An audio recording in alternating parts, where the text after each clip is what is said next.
Welcome student. আজকের ভিডিওতে আমি আলোচনা করব মার্ক্সবাদ অনুযায়ী রাষ্ট্র এবং পৌর সমাজের মধ্যে বা নাগরিক সমাজের মধ্যে সম্পর্ক নিয়ে।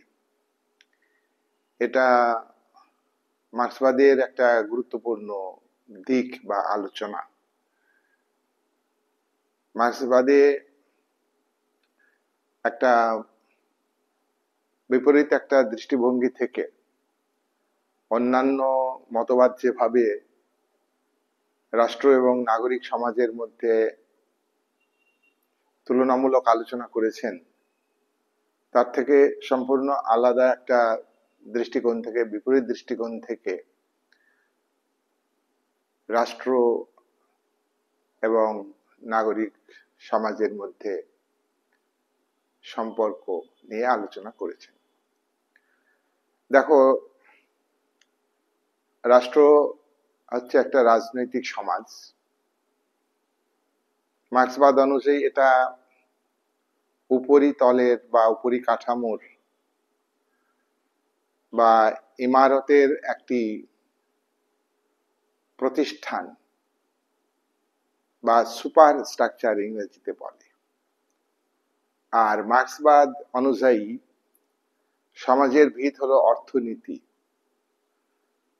বেসিস অফ সোসাইটি, অর্থাৎ সমাজের মূল ভিত্তি হচ্ছে ইকোনমিক অর্থ ব্যবস্থা, যেটা নির্ভর করে প্রোডাকশনের উপর, উৎপাদনের উপর। আবার উৎপাদন নির্ভর করে উৎপাদন শক্তির উপর। উৎপাদন শক্তি কি? উৎপাদন করতে গেলে যেসব উপকরণগুলি দরকার, সেই উপকরণগুলির সমষ্টিকে বলে উৎপাদন শক্তি। এই উৎপাদন শক্তি যত উন্নত হবে, উৎপাদন ব্যবস্থা যত উন্নত হবে, উৎপাদিত পণ্যের পরিমাণ তত বেশি হবে, অর্থনীতিতে গতি আসবে, অর্থনৈতিক ব্যবস্থা উন্নত হবে। আর এই উৎপাদন শক্তির বা উৎপাদন উপকরণের মালিকের সঙ্গে, উৎপাদনের সঙ্গে সরাসরি ভাবে যুক্ত কিন্তু উপকরণের মালিক নয়,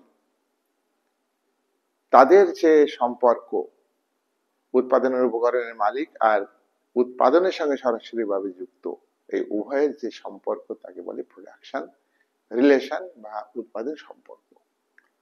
তাই এই উৎপাদন শক্তি, উৎপাদনের উপকরণ, উৎপাদনের উপকরণের মালিক, উৎপাদনের উপকরণের মালিকের সঙ্গে উৎপাদনের সঙ্গে যুক্ত, তাদের যে রিলেশন, সব মিলে হচ্ছে প্রোডাকশন মেথড। আর এই প্রোডাকশন মেথডের উপরে নির্ভর করে গড়ে ওঠে অর্থ ব্যবস্থা, প্রত্যেকটা রাষ্ট্রের এবং প্রত্যেকটা দেশের। আর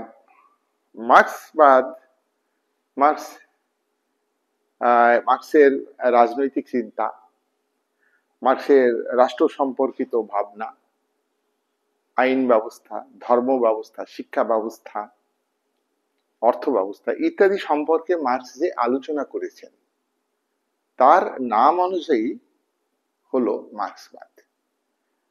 এক কথায় লেনিন যেমন মার্ক্সের অনুগামী এবং তাত্ত্বিক, তিনি বলছেন যে মার্ক্সের শিক্ষামালাই হলো মার্ক্সবাদ। ঠিক মার্ক্সবাদ অনুযায়ী সমাজের ভিত অর্থ ব্যবস্থা, আর এর উপরে দাঁড়িয়ে আছে উপরিকাঠামো, সুপার স্ট্রাকচার। স্ট্রাকচার হলো অর্থ ব্যবস্থা, ইংরেজি টার্ম, বেসিস ইংরেজি টার্ম, ভিত্তি বাংলা টার্ম। আর এর উপরে দাঁড়িয়ে আছে উপরিতল, ইমারত। উপরিতলে কি আছে? রাষ্ট্র আছে, রাজনীতি আছে। রাষ্ট্র থাকলে গভর্নমেন্ট থাকবে, রাষ্ট্র থাকলে তার সঙ্গে পুলিশ থাকবে, মিলিটারি থাকবে, গোয়েন্দা বিভাগ থাকবে, ফোর্স প্রয়োগের ক্ষমতা থাকবে, আইন ব্যবস্থা, বিচার ব্যবস্থা, শাসন ব্যবস্থা, সবকিছু কিন্তু উপরিতলে। মার্ক্সবাদ অনুযায়ী অর্থনৈতিক ভিতে যাদের আধিপত্য, সম্পদশালী, সম্পদের মালিক, তারাই আধিপত্য বিস্তার করে উপরিতলে। উপরিতলে, উপরিতলকে পরিচালনা করে রাষ্ট্র। রাষ্ট্র অ্যাবস্ট্রাক্ট ধারণা, কনসেপশন, এই ধারণাকে বাস্তবে রূপায়িত করে গভর্নমেন্ট বা সরকার। সরকার মূর্ত, আইন ব্যবস্থা, বিচার ব্যবস্থা মূর্ত। তাহলে অর্থনৈতিক দিক থেকে যারা সমাজের রাষ্ট্র ব্যবস্থাতে আধিপত্য বিস্তার করে তারাই হলো আধিপত্য বিস্তার করে উপরিতলে, রাষ্ট্র ব্যবস্থাতে। তাই রাষ্ট্র শ্রেণী নিরপেক্ষ নয়, রাষ্ট্র শোষণের হাতিয়ার। আমরা আজকের ভিডিওর পয়েন্ট আকারে আলোচনা করব। আমি বোর্ডে লিখে দিয়েছি, তোমরা বোর্ড ফলো করবে। মার্ক্সবাদ অনুযায়ী রাষ্ট্র এবং পৌর সমাজ, পৌর সমাজের ইংরেজি আমি বলেছি সিভিল সোসাইটি। সিভিল সোসাইটির বাংলা পৌর সমাজ, সিভিল সোসাইটির আরেকটা বাংলা হলো সুনাগরিক, না নাগরিক সমাজ, সুশীল সমাজ। এবং এটাকে অরাজনৈতিক প্রতিষ্ঠান বলতে পারি। পৌর সমাজ অরাজনৈতিক প্রতিষ্ঠান, আর স্টেট হলো রাজনৈতিক প্রতিষ্ঠান। আমি আবারও বলছি, স্টেট হচ্ছে উপরিতলের একটা প্রতিষ্ঠান। ওকে, স্টেট উপরিতলে সামাজিক সংঘ আছে, ধর্মীয় প্রতিষ্ঠান আছে, সবকিছুর ঊর্ধ্বে স্টেট। স্টেটের সভরেন পাওয়ার আছে, চূড়ান্ত অপ্রতিহত নিরঙ্কুশ ক্ষমতা আছে। এই ক্ষমতা স্টেটের ক্ষমতা। তোমরা দেখো, সরকার প্রয়োগ করে মাত্র, সরকার প্রয়োগকারী, সরকারের চূড়ান্ত ক্ষমতা না। সরকার অস্থায়ী। যারা সরকার গঠন করবে তারাই স্টেটের সভরেন পাওয়ারটাকে ইউজ করবে, ইউজ করার ক্ষমতা তাদের আছে, প্রয়োগকর্তা। ওকে, তাহলে রাষ্ট্র এবং শ্রেণীর মধ্যে যে একটা রিলেশন, এই রিলেশন মার্ক্সবাদ অনুযায়ী, এটা মার্ক্সবাদ বলছে যে উৎপাদন শক্তি এবং উৎপাদন সম্পর্কের উপর রাষ্ট্র এবং পৌর সমাজের মধ্যে একটা সম্পর্ক আছে।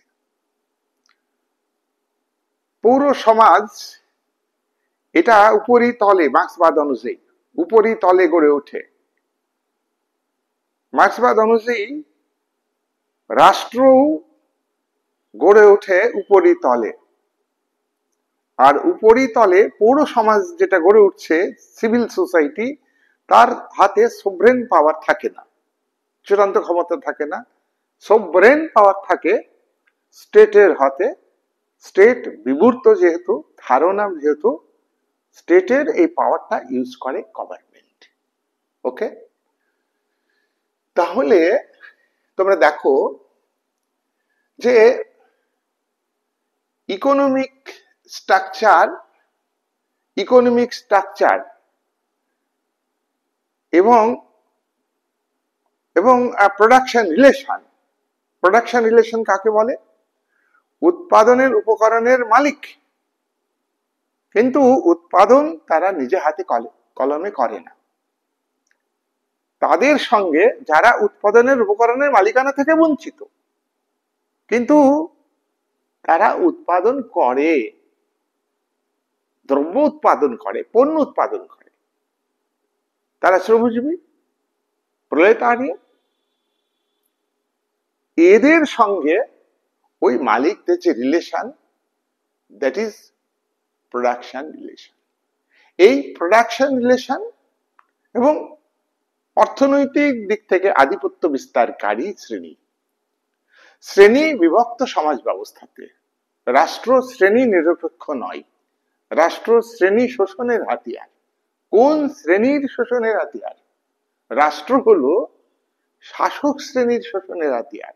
রাষ্ট্র হলো শাসক শ্রেণী, রাষ্ট্রের যারা উৎপাদনের উপকরণের মালিক, ধনী, তাদের স্বার্থে রুলিং ক্লাস, আধিপত্য বিস্তারকারী শ্রেণী, তারা তাদের সাথে রাষ্ট্রকে ইউজ করে, ব্যবহার করে। তাই রাষ্ট্র মুষ্টিমেয় শ্রেণীর শোষণের হাতিয়ার, ধনিক শ্রেণীর শোষণের হাতিয়ার, দরিদ্র মানুষকে শোষণ করবার জন্য, উৎপাদনের উপকরণের মালিকানা থেকে বঞ্চিত শ্রেণীর কে শোষণের হাতিয়ার হিসাবে।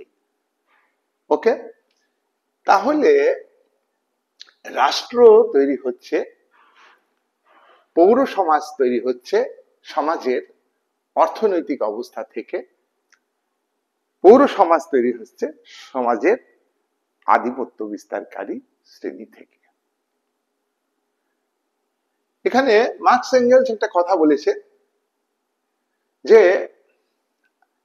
শ্রেণী বিভক্ত সকল সমাজেই যারা অর্থনৈতিক দিক থেকে শক্তিশালী, যারা অর্থবান, ধনী, তারা নাগরিক সমাজের শিক্ষিত মানুষের মধ্যে এবং নাগরিক সমাজের শিক্ষিত বুদ্ধিজীবীদের কাজে লাগিয়ে শাসক শ্রেণীর ভাবধারা, রুলিং ক্লাসের ইডিওলজি, স্টেটের ইডিওলজি, স্টেট ভালো করতে চাই, রুলিং ক্লাস ভালো করতে চাই, এমন ইডিওলজি তৈরি করে ওই নাগরিক সমাজের শিক্ষিত মানুষের মাধ্যমে সাধারণ মানুষের কাছে তুলে ধরে। আর সাধারণ মানুষ সেটা বিশ্বাস করে। সাধারণ মানুষ শুধু বিশ্বাস করে তাই নয়, সাধারণ মানুষ সেগুলিকে জীবনের প্রতিটা ক্ষেত্রে ব্যবহার করে। তাই মার্কস এঙ্গেলস কমিউনিস্ট ম্যানিফেস্টো গ্রন্থে, Marx Engels the communist manifesto গ্রন্থে 1848 সালে লেখা বইটা বলেছেন যে শ্রেণী বিভক্ত সমাজ ব্যবস্থাগুলিতে শোষক শ্রেণী বা শাসক শ্রেণী বা ধনশালী শ্রেণী যে আদর্শ তৈরি করে শোষিত বঞ্চিত মানুষের মধ্যে, সেই আদর্শ প্রচার করে। আর সেই আদর্শ বা ভাবধারা, আইডিয়া বা ইডিওলজি, এটাকে সাধারণ মানুষ বিশ্বাস করে এবং সাধারণ মানুষ ফলো করে।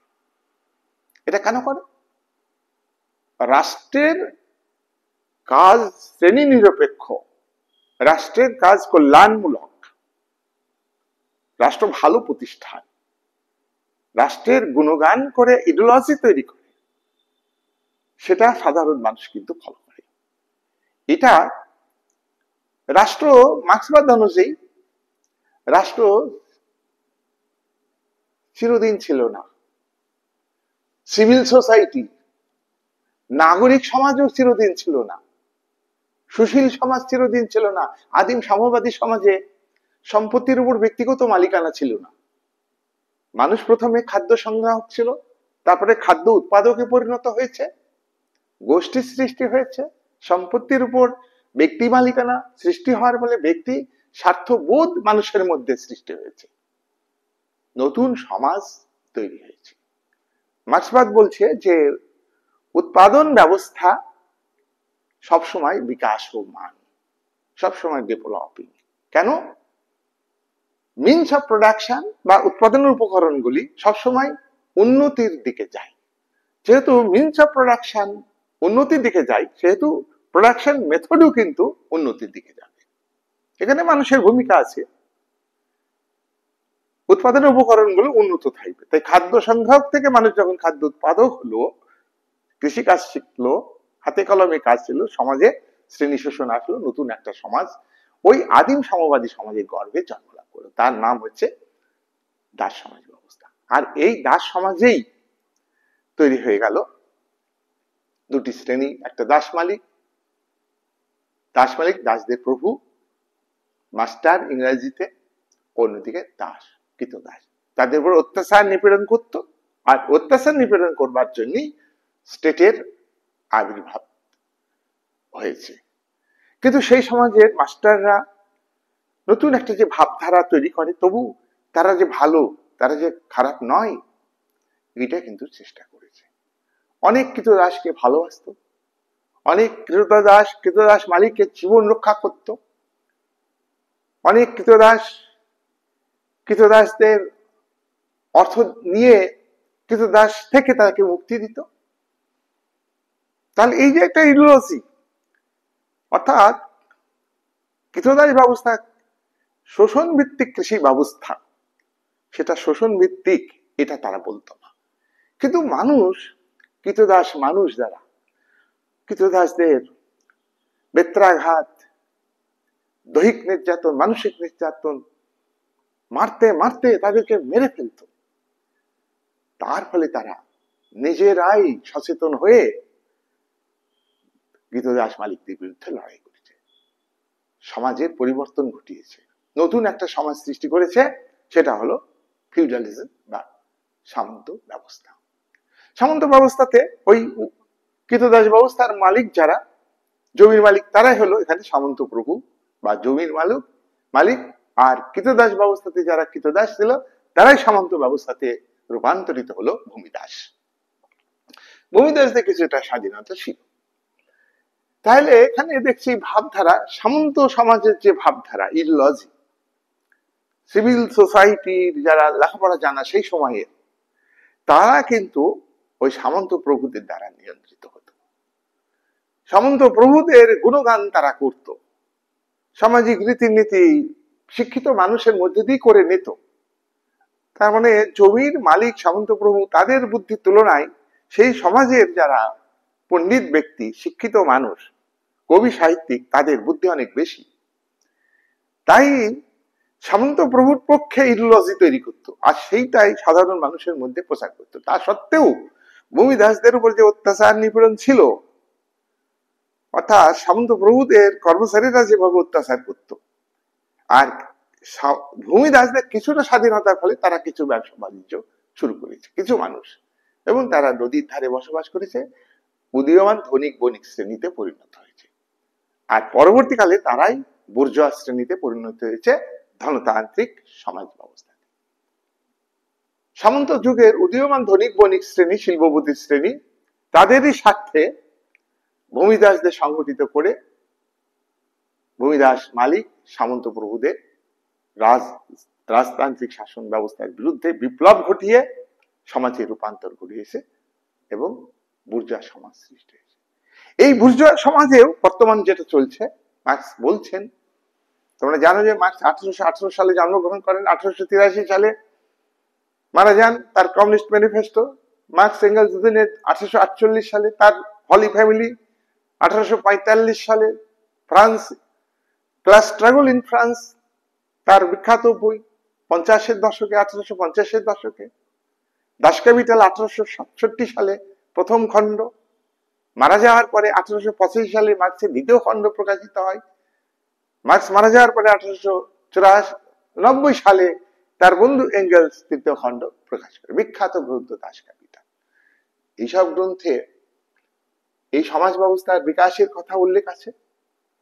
মার্কস বলছেন যে এই যে পুঁজিবাদী সমাজ ব্যবস্থাতে, তাহলে দাস সমাজে অর্থনৈতিক দিক থেকে যারা প্রভাবশালী, তাদেরই আধিপত্য ছিল, তারাই রাষ্ট্র সৃষ্টি করেছে প্রথম শ্রেণী শোষণের হাতিয়ার হিসাবে। রাষ্ট্রের সঙ্গে যুক্ত পুলিশ বাহিনী, মিলিটারি বাহিনী, গোয়েন্দা বিভাগ, আমলা, সবই কিন্তু দাস মালিকদের স্বার্থ রক্ষার জন্য ব্যবহার হয়েছে। সামন্ত সমাজে সামন্ত প্রভুদের স্বার্থে রাষ্ট্রীয় মেশিনারি, স্টেট মেশিনারি ব্যবহার হয়েছে।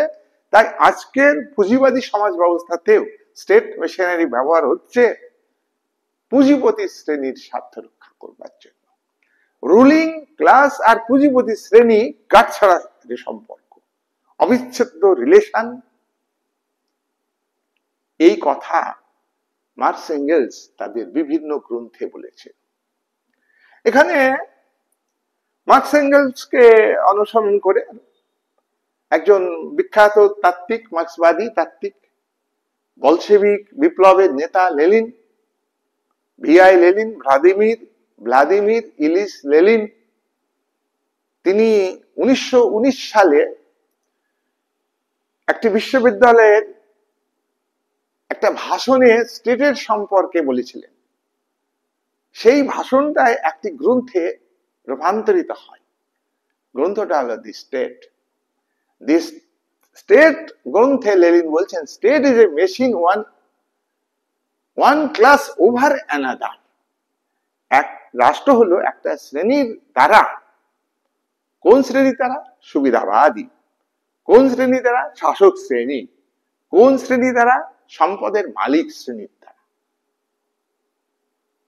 হাতিয়ার হিসাবে রাষ্ট্র ব্যবহার হয় এদের স্বার্থ রক্ষার জন্য অন্য শ্রেণী, অর্থাৎ শোষিত বঞ্চিত শ্রেণীতে, অর্থাৎ দাস সমাজে দাসদের উপরে অত্যাচার নিপীড়নের হাতিয়ার হিসাবে স্টেট ব্যবহার হয়েছে।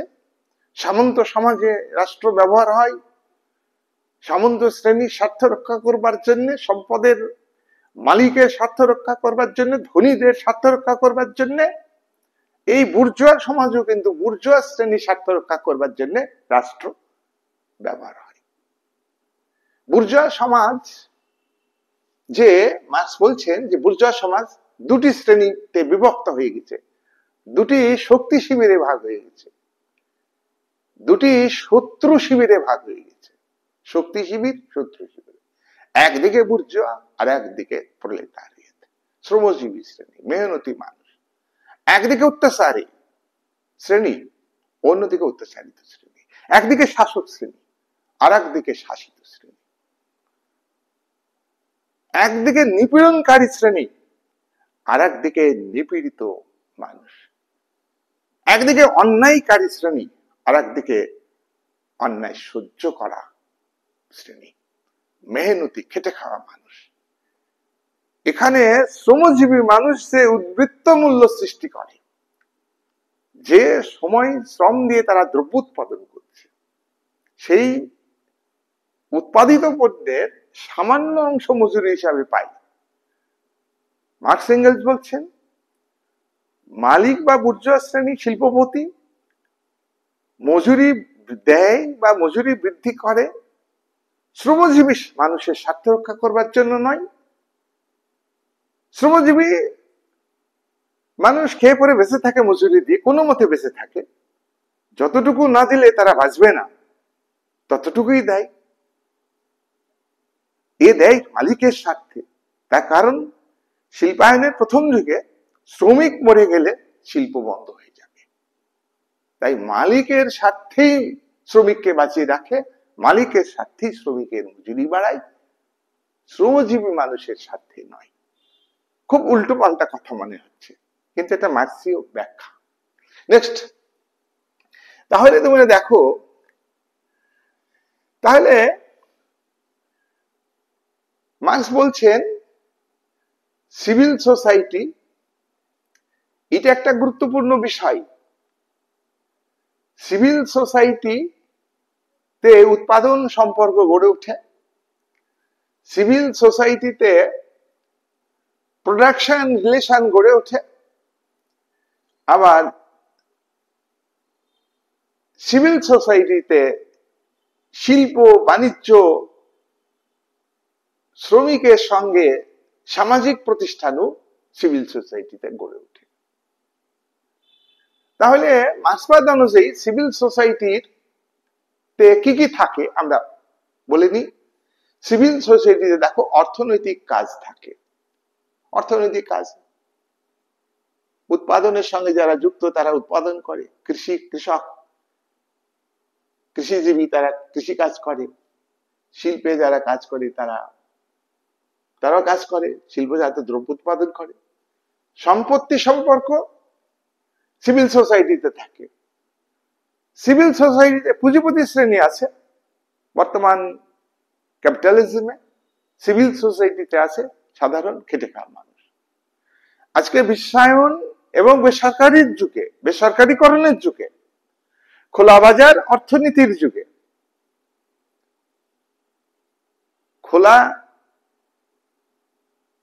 খোলা বাজার অর্থনীতি, ওপেন মার্কেট, ওপেন ইকোনমি, এই যুগে কিন্তু উৎপাদন রিলেশন, প্রোডাকশন ফোর্স সবই কিন্তু সিভিল সোসাইটিতে অবস্থান করছে। পৌর সমাজে শ্রেণী বিভাজন আছে।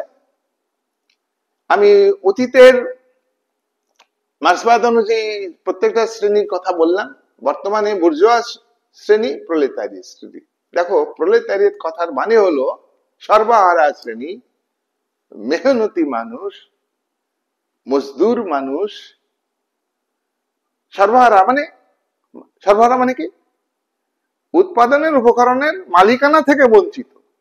হারানোর আর কিছু নেই, হারানোর একটাই আছে সর্বহারা শ্রেণীর, তাদের মধ্যে একতা আছে। একতা থাকতে হবে বাঁচার জন্য। তাই মার্কস এঙ্গেলস তাদের কমিউনিস্ট ম্যানিফেস্টো গ্রন্থের শেষে কি বলছেন? দুনিয়ার মজদুর এক হও। মানে কি? প্রত্যেকটা দেশের শ্রমজীবী মানুষের স্বার্থ এক। আজকে ক্যাপিটালিজমে, উদারনীতি, গণতন্ত্রে রাষ্ট্রে রাষ্ট্রে বিরোধ, আগ্রাসী মনোভাব, অর্থনৈতিক আধিপত্য বিস্তার, সামরিক আধিপত্য বিস্তার, সামরিক শক্তি বৃদ্ধি, প্রতিযোগিতা, মুনাফা লাভের প্রতিযোগিতা। কিন্তু প্রত্যেকটা দেশের শ্রমজীবী মানুষ তারা শোষিত, বঞ্চিত, তাদের কোনো লাভ নেই। রাষ্ট্রের নিরাপত্তা মানে ধনীদের নিরাপত্তা। তাই প্রত্যেকটা দেশের শ্রমজীবী মানুষকে এই বিরোধে, এই যুদ্ধে মাতামাতি করলে হবে না। প্রত্যেকটা শ্রমিক শ্রেণীকে ভাবতে হবে, প্রত্যেক দেশে, ইচ এন্ড এভরি কান্ট্রি, তারা শ্রমজীবী মানুষ, দুনিয়ার মজদুর তারা।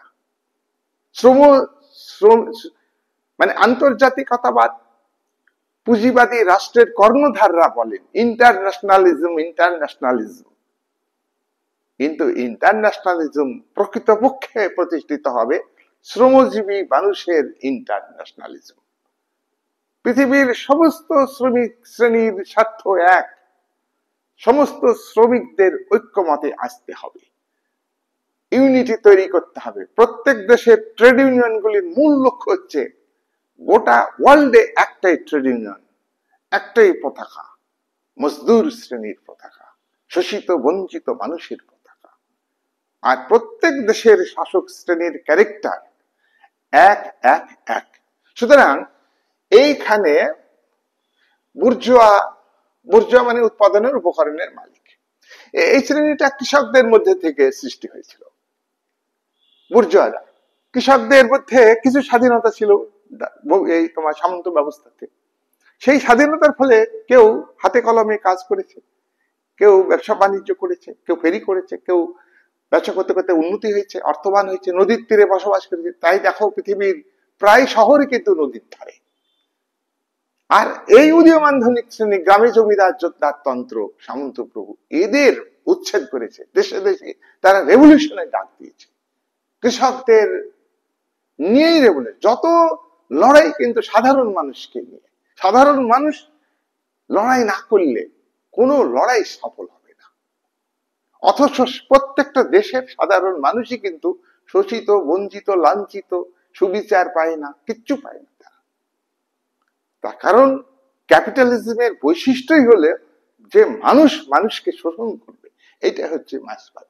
যাই হোক, তাহলে তোমরা দেখো মার্ক্সের রাষ্ট্র এবং মার্ক্স এবং এঙ্গেলস বলছেন যে রাষ্ট্র হচ্ছে নিরপেক্ষ নয়। তোমরা দেখো সমাজে অন্যায় হয়, অবিচার হয়, সেই অন্যায় অবিচারকে স্টেট ঘুষ খেয়েই হোক, করাপশনের সঙ্গে যুক্ত শাসক শ্রেণী, বুর্জোয়া রাষ্ট্রের গোয়েন্দা করাপশনের সঙ্গে যুক্ত থাকে, এই সন্ত্রাসবাদ, মানবাধিকার রক্ষা, নারী স্বাধীনতা রক্ষা, নারী স্বাধীনতা, এই সমস্ত গুলো একটা লোক দেখানো ক্যাপিটালিজমে। আন্তরিকভাবে তারা চেষ্টা করেন না। আন্তরিকভাবে যদি চেষ্টা করতেন তাহলে বুর্জোয়া উদারনৈতিক গণতান্ত্রিক রাষ্ট্রের কর্ণধাররা শুধু নিজেদের বাড়ি গাড়ি করতে ব্যস্ত থাকতেন, গোয়েন্দারা নিজেদের বাড়ি গাড়ি করতে ব্যস্ত থাকতেন। যেখানে ইনসিডেন্ট হয়, যেখানে ঘটনা ঘটে, ঘটার পরে উৎসাহ দেখায় স্টেট মেশিনারি, কিন্তু আগে প্রোটেকশন কেন দেয় না? আর যারা সন্ত্রাসবাদী, আজ যারা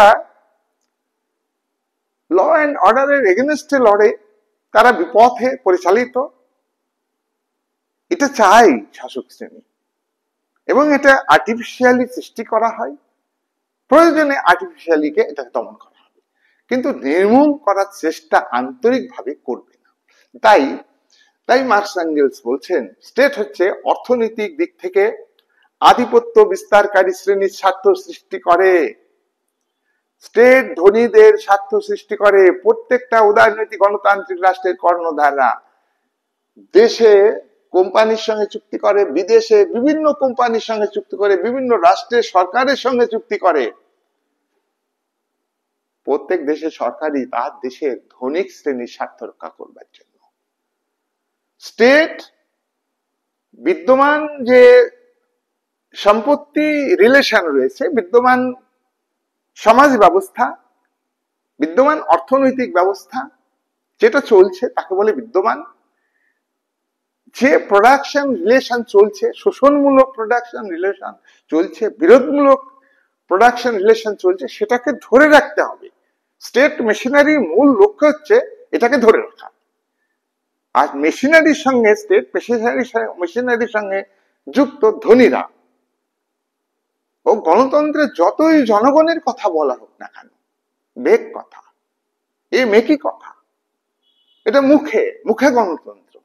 এ গণতন্ত্র মুষ্টিমেয় ব্যক্তির গণতন্ত্র, এ গণতন্ত্র ধনতন্ত্র। ধনীরা কি করে বাঁচবে? ধনীদের স্বার্থ রক্ষা করতে হবে।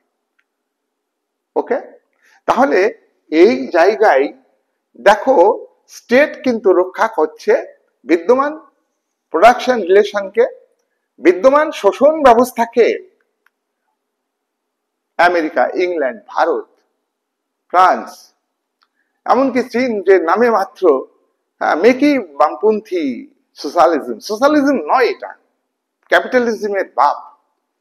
কি চাই? প্রত্যেকটা দেশের শাসক শ্রেণী শোষণ অব্যাহত থাক, অব্যাহত থাক।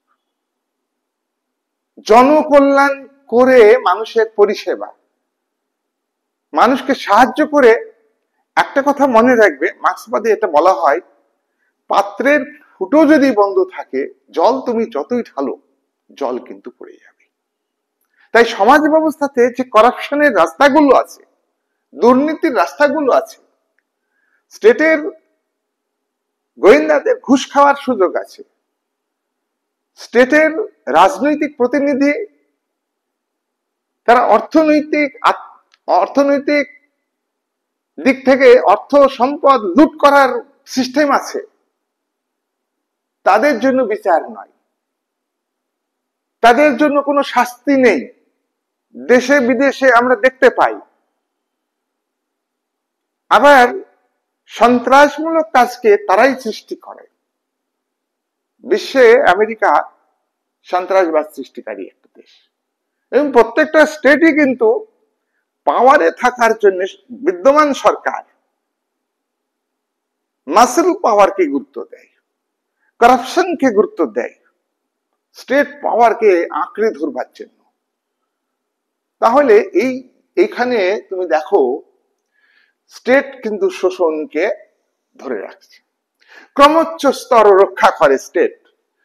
শ্রেণী বিভেদ থাকুক, জাতপাত থাকুক, জাতপাত আছে, আরো উস্কানি দিতে হবে, প্রয়োজনে জাতপাতের বিরুদ্ধে বলতে হবে, প্রয়োজনে জাতপাতের সংকীর্ণ রাজনৈতিক স্বার্থে, সে রুলিং ক্লাসই হোক, বিরোধী দলই হোক। রুলিং ক্লাস স্থায়ী নয়, যারা বিরোধী তারাই রুলিং ক্লাস হয়, আর যারা রুলিং ক্লাস তারাই বিরোধী দল হয়। পার্টি ক্যারেক্টার, ক্যাপিটালিজমের পার্টির ক্যারেক্টার হচ্ছে ধনীদের সঙ্গে গাঁট ছাড়া সম্পর্ক, ধনীদের অর্থনৈতিক সহযোগিতা নিয়ে পাওয়ারে আসা, আর পাওয়ারে আসলে ধনীর স্বার্থ রক্ষা করা, তার সঙ্গে ইনক্লুডিং নিজেদের ইন্টারেস্ট। নেপালে যে গণবিদ্রোহ হইল, তুমি দেখো কেন হইল? অর্থনৈতিক একটা ব্যাপার ছিল, নেপোটিজম ছিল, স্বজন পোষণ ছিল, অর্থনৈতিক করাপশন ছিল। মুষ্টিমেয় নেতারা বাড়ি গাড়ি অর্থ কেন্দ্রীভূত করেছেন নিজের হাতে, জনগণের ট্যাক্সের পয়সায়। ইনডাইরেক্ট ট্যাক্স প্রত্যেকে দেয়, ভিখারিও দেয়। কেন? ক্যাপিটালিজম।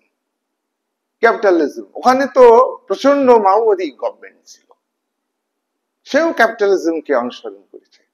নামে মার্ক্সবাদী, কিন্তু ক্যাপিটালিজমের চরিত্র লিডারদের।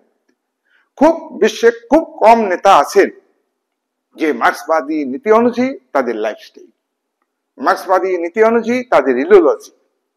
সুতরাং মার্ক্সবাদ এই জায়গাটা বলতে চাই যে শোষণ সিস্টেমকে ধরে রাখবে ক্যাপিটালিস্টরা, ক্রমোচ্চ স্তরবিন্যাস সমাজে বিভিন্ন classification. Marx Engels communist manifesto গ্রন্থে বলেছেন সমাজে দুটি মুখ্য শ্রেণী, একদিকে উৎপাদনের উপকরণের মালিক, আর একদিকে উৎপাদনের উপকরণের মালিকানা থেকে বঞ্চিত। যেমন ধরো ধনতন্ত্রে বুর্জোয়া শ্রেণী একদিকে, অন্যদিকে হচ্ছে প্রলেতারিয়েত বা শ্রমজীবী শ্রেণী। ঠিক আছে?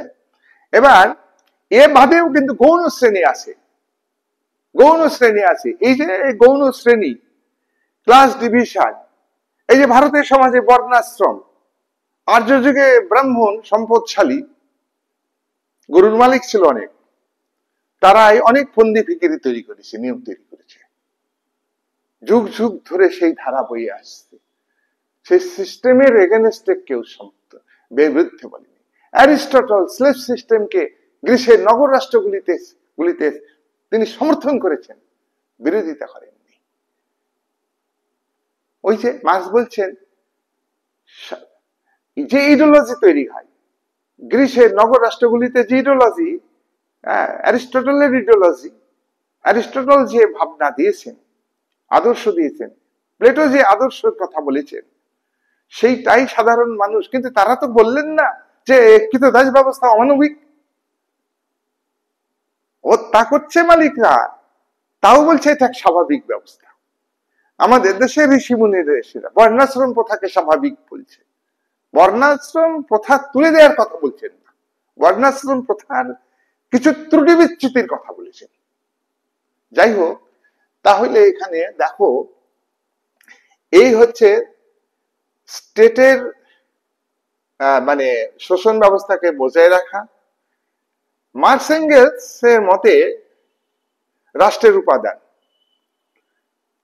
রাষ্ট্রের উপাদান কি? আইন।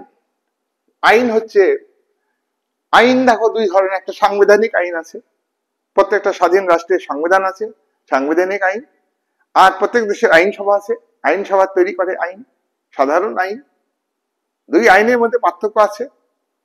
ওকে, তাহলে আইন হচ্ছে রাষ্ট্রের একটা উপাদান, একথা ঠিক। আইন হচ্ছে মানুষের বাহ্যিক আচার আচরণকে নিয়ন্ত্রণ করে। রাষ্ট্রের উপাদান পুলিশ, পুলিশ বাহিনী আছে, রাষ্ট্রের মধ্যে আইন শৃঙ্খলা রক্ষা করে, শান্তি শৃঙ্খলা বজায় রাখে। মিলিটারি দেশকে রক্ষা করে, দেশের মানুষের সিকিউরিটি দেয়, দেশের ভূখণ্ড রক্ষা করে, গভর্নমেন্টকে রক্ষা করে। প্রহরী, মিলিটারি বাহিনী। রাষ্ট্রের উপাদান হইল আদালত। গণতান্ত্রিক রাষ্ট্রে তোমরা দেখছো যে আইন, সরকারের তিনটি বিভাগ, আইন বিভাগ, শাসন বিভাগ এবং বিচার বিভাগ। বিচার বিভাগ স্বাধীন ও নিরপেক্ষ, বিচার বিভাগ গণতন্ত্র রক্ষা করে, বিচার বিভাগ নাগরিকদের অধিকার রক্ষা করে, বিচার বিভাগ ন্যায় প্রতিষ্ঠিত করে, বিচার বিভাগ আইন বিভাগে তৈরি আইনের বৈধতা বিচার করে, অবৈধ আইনকে বাতিল করতে পারে। বিচার বিভাগ শাসন বিভাগের তৈরি গভর্নমেন্ট পলিসি এর বৈধতা বিচার করে, অসাংবিধানিক হলে বাতিল করতে পারে। এত কিছু পাওয়ার নামে, নামে মাত্র। যাই হোক, এগুলো হচ্ছে স্টেটের উপাদান, বিচার ব্যবস্থা। আমলাতন্ত্র, আমলা কারা? সরকারের স্থায়ী কর্মচারী। দেখো স্টেটের আমলারা বড় বড় আইএস আইপিএস আমাদের দেশে দেখো, বিভিন্ন দেশে আছে, সব দেশে আমলা আছে। এই আমলারা গণতান্ত্রিক কাঠামোতে কার পাওয়ার বেশি? জনপ্রতিনিধিদের পাওয়ার বেশি, তারা ইলেক্টেড। তারা চুরি করলে আমলারা চোখ বুজে থাকে, বিচারকরা চোখ বুজে থাকে, জনপ্রতিনিধিরা টাকা আত্মসাৎ করলে, প্রমাণ হয় না, তথ্য প্রমাণ লোপাট করে দেয় রাজনৈতিক প্রভাবশালী ব্যক্তিরা, অর্থবানরা। ওকে, মেরিটের মর্যাদা দেওয়া হয় না, আমলারা শিক্ষিত, তারা মেরুদণ্ডহীনে পরিণত হয়, একটা অশিক্ষিত জনপ্রতিনিধির দ্বারা পরিচালিত হয়। গণতন্ত্রের শেষ কথা বলবে, অশিক্ষিত হলেও আজকে তৃতীয় বিশ্বের, আজকে ভারতের মতো উদীয়মান মানে কান্ট্রি হলেও আমলাদের মেরুদণ্ডহীন। এই আমলারা সরকারের নিয়মকে বাস্তবে রূপায়িত করে, গভর্নমেন্ট পলিসি নির্ধারণে পরামর্শ দেয় এই আমলারা। এই অ্যাম্বাসেডার, কূটনীতিবিদ ইত্যাদি ইত্যাদি রয়েছে, তোমরা জানো, আইএস আইপিএস আমাদের দেশে। এইগুলি হচ্ছে রাষ্ট্রের উপাদান। আর এই যে আইন, পুলিশ, মিলিটারি, আদালত, আমলা, এইগুলি হচ্ছে রুলিং ক্লাসের স্বার্থ রক্ষা করে, রুলিং ক্লাসের স্বার্থ রক্ষা করে। আমলারা বুঝতে পারে কোনটা ন্যায় কোনটা অন্যায়, কিন্তু আমলারা মেরুদণ্ড শক্ত করে কথা বলতে পারে না, ল অ্যান্ড অর্ডার মেনটেন করতে পারে না, পুলিশ নিরপেক্ষভাবে ভূমিকা পালন করতে পারে না, আমলা নিরপেক্ষভাবে ভূমিকা পালন করতে পারে না, আদালতের রায় বিচারপতিরা নির্ভীকভাবে নিরপেক্ষভাবে দিতে পারে না, মিলিটারিরা জনপ্রতিনিধিদের মতো চলতে হয়, দেশের সার্বভৌমত্ব ক্ষুণ্ণ হলেও তার পাল্টা বিদেশি শক্তিকে পরাহত করতে পারে না পাল্টা হিসাবে। তাহলে পুলিশ নিরপেক্ষভাবে কাজ করে না। এবার আমরা আলোচনা করব মার্ক্সবাদ অনুযায়ী স্টেট, এটা পলিটিক্যাল সোসাইটির একটা পার্ট, এটা উপরিতলের একটা পার্ট, এবং সিভিল সোসাইটি এটা উপরিতলের পার্ট, একটা অংশ। এই দিক মধ্যে কম্পেয়ার একটা রিলেশন তৈরি করব। সিভিল সোসাইটির কথা আমরা বলি, সিভিল সোসাইটিতে ইকোনমিক বেস তৈরি হয়। মার্কস এঙ্গেলস কমিউনিস্ট ম্যানিফেস্টো বলতে যেটা বলেছেন যে সমাজের ভিত হলো অর্থনীতি, সেই ভিতটা, অর্থনীতিটা সিভিল সোসাইটিতে তৈরি হয়। সিভিল সোসাইটিতে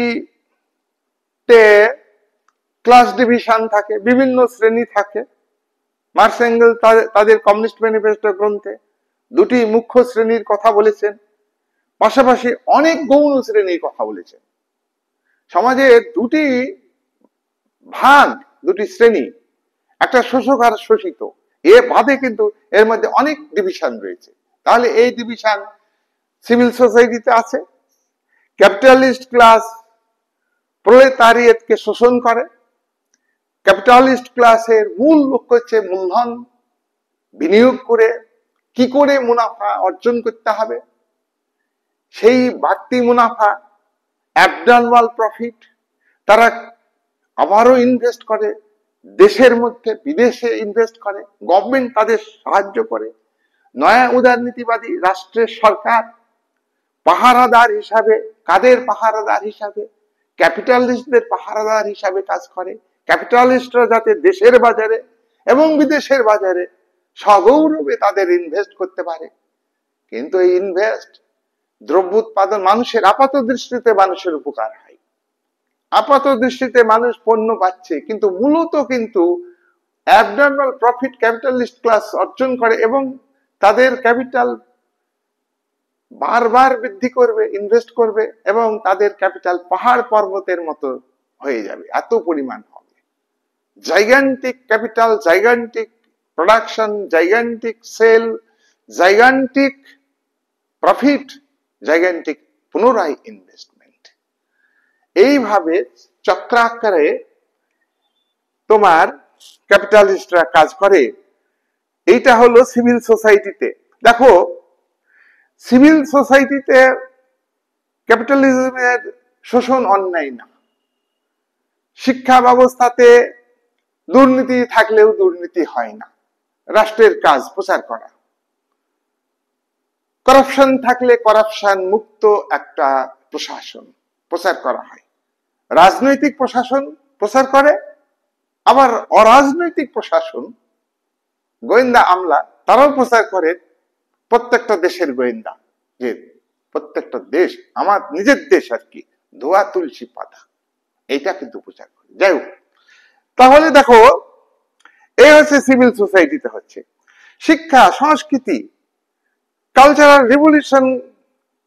আরে কালচারাল রেভলিউশন সিভিল সোসাইটিতে মার্ক্সবাদ অনুযায়ী যে আধিপত্য বিস্তার করে, মানে বিদ্যমান শাসক শ্রেণীর পক্ষে, বিদ্যমান উৎপাদন সম্পর্ক বজায় রাখার পক্ষে, বিদ্যমান শোষণ সিস্টেমকে বজায় রাখার পক্ষে, বিদ্যমান আইন ব্যবস্থার পক্ষে, বিদ্যমান বিচার ব্যবস্থার পক্ষে, বিদ্যমান পার্টি সিস্টেমের পক্ষে প্রচার করা হয় শিক্ষা সংস্কৃতির মধ্য দিয়ে। ইডিওলজি তৈরি করা হয়, অনুকূল অনুকূল অভিমত জনগণের মধ্যে তৈরি করা হয়, অনুকূল পলিটিক্যাল কালচার তৈরি করা হয়, যাতে এই সিস্টেমটা বৈধ। এটা সিভিল সোসাইটির মধ্যে করে থাকে শাসক শ্রেণী, আর্টিফিশিয়ালি করে। নেক্সট, এবার এই যে মার্ক্সবাদ অনুযায়ী স্টেট পলিটিক্যাল সুপার স্ট্রাকচার, আমি আগেই বলেছি স্টেট হচ্ছে সুপার স্ট্রাকচারের একটা প্রতিষ্ঠান। এখানে এই সুপার স্ট্রাকচারের স্টেট প্রোটেক্ট করে কাদের? বুর্জোয়া শ্রেণীকে প্রোটেক্ট করে, ক্যাপিটালিস্টদের প্রোটেক্ট করে, ক্যাপিটালিস্টদের ইন্টারেস্ট দেখে, পুলিশ মিলিটারি গোয়েন্দা। তার কারণ ক্যাপিটালিস্টদের সঙ্গে এদের রিলেশন, বন্ধুত্ব, একটা জৈবিক সম্পর্ক, একাত্ম সম্পর্ক, সব মিলে দরিদ্র মানুষকে শোষণ, নিপীড়ন, অত্যাচার আর মিথ্যা প্রচার, প্রপাগান্ডা এরা তৈরি করে। সুতরাং স্টেট মেশিনারিদের স্বার্থে পলিটিক্যাল পাওয়ারকে ক্যাপচার করার জন্য ক্যাপিটালিস্টরা বিভিন্ন ধরনের ইডিওলজি, অর্থাৎ যে ইডিওলজি হোক না কেন, সেটা বিদ্যমান উৎপাদন সম্পর্ক, বিদ্যমান শোষণ ব্যবস্থা, বিদ্যমান রাষ্ট্র কাঠামো, বিদ্যমান গভর্নমেন্ট সিস্টেম, বিদ্যমান বিচার ব্যবস্থা, বিদ্যমান আইন ব্যবস্থা, বিদ্যমান সংবিধান, সবকিছুর পক্ষে প্রচার করা হয়। নেক্সট হচ্ছে, এটা সামারি করে বলি, তাহলে আমরা সিভিল সোসাইটিতে আমরা দেখব অসাম্যের একটা সম্পর্ক। মার্ক্সবাদ অনুযায়ী অসাম্যের সম্পর্ক, বৈরী সম্পর্ক, অসাম্য থেকে বৈরী। সাম্য কাকে বলে? বিশেষ সুযোগ সুবিধার অনুপস্থিতি। প্রত্যেকটা মানুষ রাষ্ট্রের মধ্যে যারা বাস করেন, তাদের ব্যক্তিত্বের পরিপূর্ণ বিকাশের জন্য অর্থনৈতিক সুযোগ পাবে, সামাজিক সুযোগ পাবে, রাজনৈতিক সুযোগ পাবে, শিক্ষা সুযোগ পাবে, সাংস্কৃতিক ক্ষেত্রে সুযোগ পাবে, পর্যাপ্ত সুযোগ পাবে। মেনলি অর্থনৈতিক সুযোগ সুবিধা পাবে পর্যাপ্ত পরিমাণ, যতটুকু দরকার। তো সব মানুষের প্রয়োজন তো সমান হবে না, সবাইকে সমান করে দেওয়া কিন্তু সাম্য নয়। অর্থনৈতিক দিক থেকে সব মানুষকে সমান করে দেওয়া সম্ভব না, এটা বাস্তব, অসম্ভব। মার্ক্সবাদ তা বলে না। মার্ক্সবাদ বলে প্রত্যেকটা ইচ এন্ড এভরিবডি, প্রত্যেকটা মানুষকে যার যতটুকু সুযোগ সুবিধা দরকার, পর্যাপ্ত সুযোগ সুবিধা তার তার ব্যক্তিত্বের পরিপূর্ণ বিকাশের জন্য, খেয়ে পরে বেঁচে থাকার জন্য, সেইটুকু পাওয়াই হলো সাম্য। কিন্তু পুঁজিবাদে পায়? বলো, পুঁজিবাদে আরো ধনী হয়। ক্যাপিটালিজমের রাষ্ট্রগুলি দেখো, যে রাষ্ট্র ধনী হচ্ছে, এখানেও কিন্তু শোষণ, এক দেশ আর এক দেশকে শোষণ করছে। মার্ক্সবাদে এটা বলা হয় কোর স্টেট, ধনী স্টেট গুলো ডেভেলপিং স্টেটকে শোষণ করছে, কোর স্টেট ডেভেলপিং স্টেটকে শোষণ করছে, আবার পেরিফেরি স্টেট, প্রান্তিক দরিদ্র দেশগুলিকে শোষণ করছে। আবার তুমি দেখো দরিদ্র দেশগুলির মধ্যে যারা একটু অবস্থা ভালো, তারা অন্যান্য দরিদ্র দেশকে শোষণ করছে। ডেভেলপিং কান্ট্রি তারা কিন্তু শোষিত হচ্ছে কোর স্টেটের দ্বারা, ধনী দেশের দ্বারা। ডেভেলপিং কান্ট্রি তারা আবার দরিদ্র দেশগুলিকে শোষণ। তাহলে আন্তর্জাতিক ক্ষেত্রে ধনী দেশগুলো যেমন দরিদ্র দেশকে শোষণ করে, তেমনি আভ্যন্তরীণ ক্ষেত্রে মার্ক্সবাদ এটা বলছে যে সমাজে অর্থ ব্যবস্থা এবার কি, তাহলে এই শোষণমূলক, অসাম্যমূলক, অন্যায্যমূলক যে অর্থ ব্যবস্থা, অন্যায্যমূলক যে শিক্ষা ব্যবস্থা, অন্যায্য যে সামাজিক ব্যবস্থা যাতে রক্ষা হয় এবং স্টেবল পজিশনে থাকে সবসময়, সেই চেষ্টাটা কিন্তু রুলিং ক্লাস করে থাকে। আর এই রুলিং ক্লাসকে, সেই রুলিং ক্লাসকেই সেই দেশের ধনীরা সাপোর্ট করবেই। প্রয়োজনে ভোটে জিতাবে, প্রয়োজনে ইলেকশনে হারাবে। এই ইলেকশনে হারা জিতা কিন্তু বিশেষ করে অজ্ঞ অসচেতন দেশগুলির জনগণ জেনে বুঝে ভোট দেয় না, ইলেকশনে টাকা ছড়ায়, প্রচার করে, মিডিয়াগুলোকে কিনে নেয়, সেই টাকাটা কিন্তু দেশের ক্যাপিটালিস্টরা দেয়। মিডিয়া যে দলের পক্ষে প্রচার করবে, মানুষ বিভ্রান্ত হয়ে সেই দলটাকেই পছন্দ করবে, ভোট দিবে। This is not democracy, real democracy নয়। সমাজের অর্থনৈতিক ব্যবস্থা দেখো, স্থায়িত্ব রক্ষা করার জন্য রাষ্ট্র কাজ করে, রাষ্ট্র কিন্তু ধনীদের স্বার্থ রক্ষা করে। 5 নম্বর, ঐতিহাসিক বস্তুবাদের সাহায্যে মার্কস এঙ্গেলস অর্থনৈতিক ব্যবস্থার পরিবর্তনের কথা বলেছেন। এবং দেখো, অর্থ ব্যবস্থার পরিবর্তন আদিম সাম্যবাদী সমাজের পর থেকে দাস সমাজে অর্থ ব্যবস্থার পরিবর্তন হচ্ছে কৃষিভিত্তিক অর্থ ব্যবস্থা। উৎপাদনের উপকরণের মালিক, জমির মালিক হচ্ছে মাস্টার বা কৃতদাস মালিক। মালিকানা থেকে বঞ্চিত কারা? দাসরা। সামন্ত যুগে সামন্ত প্রভুরা জমির মালিক, উৎপাদনের উপকরণের মালিক, মালিকানা থেকে বঞ্চিত ভূমিদাসরা। ভূমিদাসরা জমি চাষ করতো, কিন্তু তারা কিন্তু শোষিত, বঞ্চিত। তাহলে সবসময় কিন্তু পরিবর্তন এসছে, অর্থনৈতিক ব্যবস্থার পরিবর্তন এসছে বলেই সমাজ বিকাশের বিভিন্ন স্তরের উদ্ভব হয়েছে। আদিম সাম্যবাদী সমাজের গর্ভে দাস সমাজ ব্যবস্থা সৃষ্টি হয়েছে, দাস সমাজের গর্ভে সৃষ্টি হয়েছে সামন্ততান্ত্রিক সমাজ ব্যবস্থা, আর সামন্ততান্ত্রিক সমাজ ব্যবস্থার গর্ভে পুঁজিবাদী সমাজ ব্যবস্থা। আর পুঁজিবাদী সমাজের গর্ভে জন্ম লাভ করবে নতুন একটা সমাজ ব্যবস্থা। মার্কস এঙ্গেলস কমিউনিস্ট ম্যানিফেস্টো গ্রন্থে করবে বলছে, কেন 1848 সালের কথা। 1848 সালের আগে জার্মানির কমিউনিস্ট লীগ একটা পার্টি দায়িত্ব দিয়েছিল মার্কস এঙ্গেলসকে, তোমরা একটা আমাদের পার্টির ইস্তেহার প্রকাশ করো, কমিউনিস্ট পার্টির ইস্তেহার। কমিউনিস্ট ম্যানিফেস্টো মানে হলো কমিউনিস্ট পার্টির ইস্তেহার। সেই ইস্তেহার অল্প কটা পাতার বই, এইটা মার্কস এঙ্গেলস প্রকাশ করেছেন। তাহলে ধনতন্ত্র, দাস, দেখো দাস ব্যবস্থাতে স্টেট সৃষ্টি করেছে দাস মালিকরা তাদের শ্রেণী স্বার্থ, তাদের সম্পদকে রক্ষা করবার জন্য। ফিউডাল ব্যবস্থাতে সেই স্টেটকে, এই স্টেটকে ব্যবহার করেছে তাদের শ্রেণী স্বার্থ রক্ষা করবার জন্য। সামন্ত প্রভুরা, রাজতন্ত্র সামন্ত প্রভু নির্ভরশীল ছিল, রাজতন্ত্রকে সামন্ত প্রভুরা ব্যবহার করেছে। ক্যাপিটালিজমে ক্যাপিটালিস্টরা এই ক্যাপিটালিজমের যে পুলিশ, মিলিটারি বাহিনী, গোয়েন্দা বাহিনী সবকে ইউজ করে প্রচলিত শোষণ ব্যবস্থাকে ধরে রেখেছে। আর এই ক্যাপিটালিজমের পতন অনিবার্য। মার্কস এঙ্গেলস কমিউনিস্ট ম্যানিফেস্টো গ্রন্থে বলেছেন, অতীতে দাস সমাজে দাস মালিকদের যেমন পরাজিত হয়েছে, সামন্ত সমাজে সামন্ত প্রভু শ্রেণীর যেমন পরাজয় হয়েছে, তেমনি ভাবে বর্তমান সর্বহারা শ্রেণী লড়াই করে, সংগ্রাম করে, শ্রেণী সংগ্রাম করে তারা পরাজিত করবে বুর্জোয়া শ্রেণীকে। তাই মার্কস এঙ্গেলস কমিউনিস্ট ম্যানিফেস্টো গ্রন্থে বলেছেন যে বুর্জোয়াদের পতন অনিবার্য, আর সর্বহারা শ্রেণী বা প্রলেতারি শ্রেণীর জয় অনিবার্য। এবং নতুন একটা সমাজ ক্যাপিটালিজমের গর্ভে জন্ম লাভ করবে, সেটা হলো সোশ্যালিজম। সোশ্যালিজমের মূল ভিত্তি হলো অর্থনৈতিক ভিত্তি, যে প্রত্যেকটা মানুষ তাদের এবিলিটি অনুযায়ী কাজ করবে। ওয়ার্কার্সরা, প্রত্যেকটা মানুষ, সর্বহারা মানে ওয়ার্কার্স, ডাক্তার, ইঞ্জিনিয়ার, মাস্টার, কারিগর, সবাই কিন্তু শ্রমজীবী মানুষ, সবাই সর্বহারা, সবাই ওয়ার্কার্স, এক কথায় এরা হলো সর্বহারা। এরা সমাজতন্ত্রে one class, one party. One party কেন? একটাই শ্রেণী, একটাই স্বার্থ, একটাই ইডিওলজি, ওয়ান পার্টি।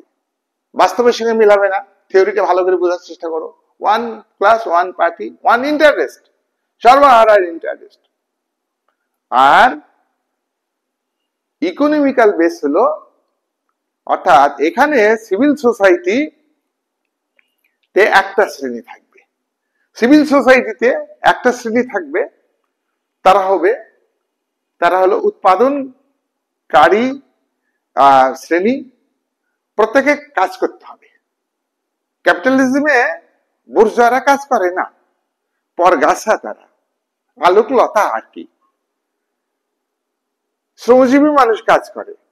আধুনিক শিল্পায়নের যুগে, বিশ্বায়নের যুগে ম্যানেজমেন্টের মাধ্যমে শিল্পের মালিকরা শিল্প পরিচালনা করছে, বাণিজ্য পরিচালনা করছে, আর নিজেরা লাক্সারি লাইফ কাটাচ্ছে। তো তারা তো উৎপাদনের সঙ্গে যুক্ত না, উৎপাদনের মালিকই বটে, কিন্তু উৎপাদনের সঙ্গে কোনো রিলেশন নাই, এরা পরগাছা। এরা মৃত প্রায়।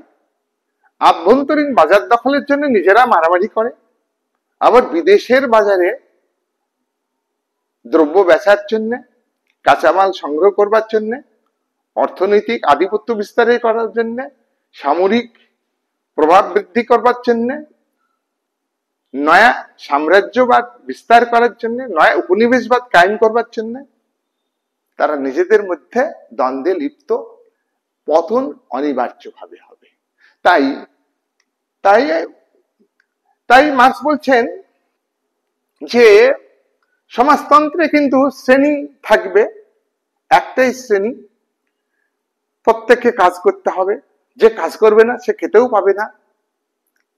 প্রত্যেক ব্যক্তি তাদের সামর্থ্য অনুযায়ী কাজ করবে, কাজ অনুযায়ী মজুরি পাবে, প্রয়োজন অনুযায়ী মজুরি পাবে। আর সমাজকে উন্নত করবার জন্য তাদের লড়াই করতে হবে। কি লড়াই করতে হবে? এক, উৎপাদন ব্যবস্থাকে উন্নত করতে হবে, উৎপাদন বাড়াতে হবে, যাতে প্রত্যেকে প্রয়োজন অনুযায়ী মজুরি পায়, পণ্য পায়। আর সোসাইটিটাকে, সোশ্যালিজম থেকে সোসাইটিটাকে ক্লাসলেস করতে হবে। সর্বহারা শ্রেণী থাকবে না, শ্রেণীহীন সমাজ, শোষণহীন সমাজ। আর যেহেতু রাষ্ট্র একসময় ছিল না আদিম সাম্যবাদী সমাজে, রাষ্ট্র চিরস্থায়ী একটা প্রতিষ্ঠান নয়, রাষ্ট্র স্বাভাবিক প্রতিষ্ঠান নয়, এটা আর্টিফিশিয়াল, দাস মালিকরা প্রয়োজনে সৃষ্টি করেছিল। আগামী দিনে যখন সোশ্যালিজম থেকে কমিউনিজম হবে, কমিউনিজম মানে হচ্ছে যেখানে ক্লাস থাকবে না, রাষ্ট্র থাকবে না, রাষ্ট্র আপনা আপনি উবে যাবে। এখানে মার্কস এঙ্গেলস কমিউনিস্ট ম্যানিফেস্টো গ্রন্থে উইদারিং আই অফ দি স্টেট, রাষ্ট্র আপনা আপনি উবে যাবে। মানে কি? সোশ্যালিজমে প্রতিবিপ্লবী শক্তিকে ধ্বংস করতে হবে, পরাজিত বুর্জোয়া শ্রেণী পুনরায় ক্ষমতায় আসতে পারে, যেটা পূর্ব ইউরোপে সমাজতান্ত্রিক দেশগুলিতে এসছে, রাশিয়াতে এসছে, ও চীনেও বুর্জোয়ারা ক্ষমতায় আছে। যেখানে যেখানে সমাজতন্ত্র টিম করছে সব জায়গায় কিন্তু বুর্জোয়ারা ক্ষমতায় এসছে। কমিউনিস্ট পার্টি একটা রিয়াল ইডিওলজি থেকে সরে আসতে, রিয়াল ইডিওলজি কমিউনিস্ট পার্টির মেম্বারদের মধ্যে ছিল কিনা একটা ডাউটের ব্যাপার। তা যাই হোক, এই যে সোশ্যালিজম যদি ঠিকঠাক হয়, ঠিকঠাক ইমপ্লিমেন্ট করা যায়, কাজ করব না সোশ্যালিজম প্রতিষ্ঠিত করব, নিজে বাড়ি গাড়ি করব সোশ্যালিজম প্রতিষ্ঠিত করব, নিজে ত্যাগ স্বীকার করব না সোশ্যালিজম প্রতিষ্ঠিত করব, নিজে বিলাস জীবন করব সোশ্যালিজম প্রতিষ্ঠিত করব, কখনোই সম্ভব না। It is quite impossible. তাই তোমরা ভালো করেই বোঝো যে সোশ্যালিজম এর আলাদা, সোশ্যালিজমের একটা উন্নত পর্যায়, দ্যাট ইজ কমিউনিজম। এই কমিউনিজম যেদিন প্রতিষ্ঠিত হবে, গ্রাম আর শহরের মধ্যে পার্থক্য থাকবে না। এই কমিউনিজম যেদিন প্রতিষ্ঠিত হবে, স্টেট স্টেটের প্রয়োজন থাকবে না। দেখো, নৈরাজ্যবাদীরা রাষ্ট্রকে বিলুপ্ত করার কথা বলছে, এখানে বিলুপ্ত করা হবে না, আর্টিফিশিয়ালি ব্যাপারটাই থাকবে না, আপনা আপনি উবে যাবে উইদারিং আউট দি স্টেট। এখানে আমরা লেনিনের কথা বলি, লেনিন স্টেটকে ব্যবহার করেছিলেন, তিনিও দ্য কমিউনিস্ট দ্য স্টেট গ্রন্থে বলেছিলেন, স্টেট গ্রন্থে লাস্ট পেজে বলেছিলেন যে রাষ্ট্র নামক মুগুর যন্ত্রটাকে যত তাড়াতাড়ি সম্ভব ছাই গাদায় ফেলে দিয়ে আসতে হবে। তার মানে কি, ইনিও কমিউনিজমের কথা বলছেন। ওকে, মানসিক পরিশ্রম এবং শারীরিক পরিশ্রমের মধ্যে পার্থক্য, অর্থাৎ মানসিক পরিশ্রম করলে মজুরি বেশি, শারীরিক পরিশ্রম করলে মজুরি কম, তোমরা দেখছো। সোশ্যালিজমে থাকতে পারে কিন্তু কমিউনিজমে থাকবে না। তাই সোশ্যালিজম আর কমিউনিজম কিন্তু এক নয়। তোমরা বিভিন্ন বাংলা বইয়ে দেখবে চীন সাম্যবাদী রাষ্ট্র, পূর্বতন সোভিয়েত ইউনিয়ন সাম্যবাদী রাষ্ট্র ছিল, পূর্ব ইউরোপে রোমানিয়া, বুলগেরিয়া, আলবানিয়া, হাঙ্গেরি, যুগোস্লাভাকিয়া সাম্যবাদী রাষ্ট্র ছিল। সব ভুল কথা, ব্যাকরণগত ভুল। সোশ্যালিজম এবং সাম্যবাদের মধ্যে পার্থক্য আছে। সোশ্যালিজমের সঙ্গে আগের তিন সমাজের, দাস সমাজের, সামন্ত সমাজের এবং বুর্জোয়া সমাজের পার্থক্য আছে, ফান্ডামেন্টাল মানে ডিফারেন্স আছে, মৌলিক পার্থক্য আছে। কিন্তু সোশ্যালিজম এবং কমিউনিজম সমাজতন্ত্র, বাংলা সমাজতান্ত্রিক গণতন্ত্র, আর একটা হচ্ছে সাম্যবাদ, দুয়ের মধ্যে সম্পর্ক আছে। সোশ্যালিজম থেকে কমিউনিজমে উত্তরণ, সোশ্যালিজমের উন্নত পর্যায় কমিউনিজম, কিন্তু কমিউনিজম আর সোশ্যালিজম এক হতে পারে না। দেখো, সোশ্যালিজমে প্রত্যেক মানুষ সামর্থ্য অনুযায়ী কাজ করবে, কাজ অনুযায়ী মজুরি পাবে, কিন্তু প্রয়োজন অনুযায়ী তো পেল না, তাহলে অভাব থাকলো। প্রত্যেকের নিড অনুযায়ী, সামর্থ্য অনুযায়ী কাজ আর প্রয়োজন অনুযায়ী মজুরি, এটা হলো কমিউনিজম। ওকে, যাই হোক, এইভাবে মার্কস, এঙ্গেলস বিচার বিশ্লেষণ করেছেন পৌর সমাজকে এবং রাষ্ট্রকে। মার্ক্সবাদ অনুযায়ী সমাজের মূল ভিত্তি, রাষ্ট্রের মূল ভিত্তি অর্থনৈতিক ব্যবস্থা। অর্থনৈতিক ব্যবস্থা নির্ভর করে প্রোডাকশন সিস্টেমের সঙ্গে যুক্ত production force and production relation. Production force developing, production relation changeable. Production relation developing এর সঙ্গে production relation এর সঙ্গতি, সেখানে রেভলিউশন হবে না, ক্লাস স্ট্রাগল হবে না। যাই হোক, এই ব্যাপারে দেখো পৌর সমাজ এবং রাষ্ট্রের যে রিলেশন এ নিয়ে গ্রামসির আলাদা একটা ভিডিও আমি তোমাদের দিয়েছি, তোমরা দেখছো। আজকের আমার দাবি ছিল, তোমাদের দাবি ছিল যে মার্ক্সবাদ অনুযায়ী রাষ্ট্র এবং পৌর সমাজের মধ্যে সম্পর্ক, সেটা নিয়ে আমি এতক্ষণ আলোচনা করলাম। এই পয়েন্টে আর একটা পয়েন্ট আছে, সেটা হলো নয়া মার্ক্সবাদী গ্রামসি, তিনি পৌর সমাজ এবং রাষ্ট্রের মধ্যে সম্পর্ক নিয়ে আলোচনা করেন এবং সে বিষয়ে আলাদা একটা ভিডিও আছে। সেই ভিডিওটা পুরোপুরি এই আজকের আলোচনাকে কভার করবে না, ওইটার পয়েন্ট হিসাবে এখানে একটা পয়েন্ট লিখবে যে মার্ক্সীয় ধারণার বিকাশ করেছে কে? নয়া মার্ক্সবাদী। দেখো, অনেকে মনে করেন যে গ্রামসি, যিনার আবির্ভাব কাল 1891 জন্ম, 1937 মৃত্যু, যিনি 10 বছর জেলে ছিলেন, ইটালির ফ্যাসিস্ট সরকার, ফ্যাসিবাদী রাষ্ট্রনায়ক মুসোলিনি তাকে জেলে পুরেছিলেন, তিনি অন্যায়ের প্রতিবাদ করেছিলেন, তিনি রাজনৈতিক লড়াই এবং এই আদর্শ কথা তিনি জোর দিয়েছিলেন। তার বক্তব্য হলো যে মার্ক্স যেটা বলেছেন যে অর্থনৈতিক ভিতে যাদের আধিপত্য, তাদেরই আধিপত্য নাগরিক সমাজে বা সিভিল সোসাইটিতে, এই কথাটা মার্ক্স বলেছিলেন। কিন্তু অর্থনৈতিক বিষয়টিকে মার্ক্স খুব বেশি গুরুত্ব দিয়েছিলেন। কিন্তু উল্টো দিক থেকে গ্রামসি বলছেন যে নাগরিক সমাজের সঙ্গে যে যুক্ত শিক্ষা ব্যবস্থা, মিডিয়া অর্থাৎ গণমাধ্যম, ধর্মীয় প্রতিষ্ঠান, তারপরে পুলিশ, পুলিশ নয়, সংস্কৃতি, এগুলো হচ্ছে নাগরিক সমাজে মধ্যে থাকে। এবার রুলিং এ যারা থাকেন, রাষ্ট্রের শাসক যারা, তারা এই নাগরিক সমাজের শিক্ষার সঙ্গে যারা যুক্ত, গণমাধ্যমের সঙ্গে যারা যুক্ত, সংস্কৃতির সঙ্গে যারা যুক্ত, ধর্মের সঙ্গে যারা যুক্ত, তাদেরকে প্রভাবিত করে রুলিং ক্লাস। আর শিক্ষা প্রতিষ্ঠানের শিক্ষক, মিডিয়ার যারা সাংবাদিক, সংস্কৃতির যারা কবি, সাহিত্যিক, দার্শনিক, ধর্মীয় নেতা, ধর্মের ক্ষেত্রে তাদেরকে প্রভাবিত করে তারা শাসকদের যে নিজস্ব ভাবধারা, সেই ভাবধারা হচ্ছে রাষ্ট্রের ক্ষমতায় টিকে থাকা। তারা ভালো না হয়েও তারা ভালো, এটা প্রচার করতে হবে। তারা যেটা করে, ছাত্রছাত্রীরা তারা রাষ্ট্রের অনুগামী হবে, দেশের মানুষ, সাধারণ মানুষ রাষ্ট্রের অনুগামী হবে, রাষ্ট্রের প্রতি অনুগত থাকবে, রুলিং ক্লাসের অনুগত থাকবে। তার জন্য সিভিল সোসাইটির এই সেকশনগুলিতে শিক্ষার ক্ষেত্রে, মিডিয়ার ক্ষেত্রে, সংবাদ মাধ্যমের উপর, সংস্কৃতির উপর, ধর্মীয় প্রতিষ্ঠানের উপর আধিপত্য তৈরি করে। কিন্তু আসলে শিক্ষিত পণ্ডিতদের আদর্শ সেটা না, আসলে ধর্মীয় নেতাদের নিজস্ব আদর্শ না, আসলে সাংবাদিকদের বক্তব্য না, আসলে তাহলে কাদের বক্তব্য? ওই রুলিং ক্লাসের বক্তব্য, শাসকদের বক্তব্য।